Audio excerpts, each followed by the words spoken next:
பொங்கல் தொகுப்புடன் 2000 ரூபாய் ரொக்கம் வழங்க கோரி முறைகேட்டில் எந்த உத்தரவையும் பிறப்பிக்க முடியாது என்று சென்னை உயர்நீதிமன்றம் மறுப்பு தெரிவித்திருக்கிறது.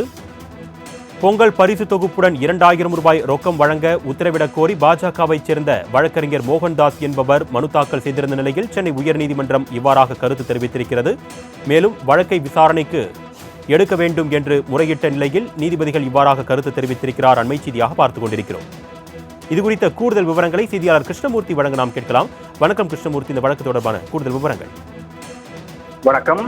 பொங்கல் தொகுப்புடன் 2000 ரூபாய் ரொக்கம் வழங்குவது அரசின் கொள்கை முடிவு என தெரிவித்துள்ள சென்னை உயர்நீதிமன்றம் இது சம்பந்தமாக எந்த ஒரு உத்தரவையும் பிறப்பிக்க முடியாது எனவும் தற்போது மறுப்பு தெரிவித்திருக்கிறது. நடந்து முடிந்த பொங்கல் பண்டிகையொட்டி தமிழக அரசு பொங்கல் பரிசு தொகுப்பு வழங்கியது.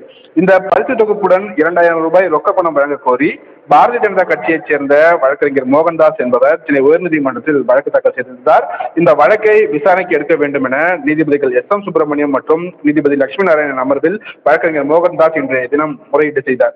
இந்த முறையீட்டை ஏற்க மறுத்த நீதிபதிகள் பொங்கல் பரிசு தொகுப்புடன் ஏழை மக்களுக்கு ரொக்கம் பணம் வழங்கினால் மகிழ்ச்சிதான் என்றும், ஆனால் இது முழுக்க முழுக்க அரசின் கொள்கை முடிவு என்றும் தெரிவித்த நீதிபதிகள் ரொக்கம் வழங்கும்படி அரசுக்கு உத்தரவிட முடியாது என கூறி இந்த வழக்கை விசாரணைக்கு எடுக்க மறுப்பு தெரிவித்து உத்தரவிட்டிருக்கிறார்கள்.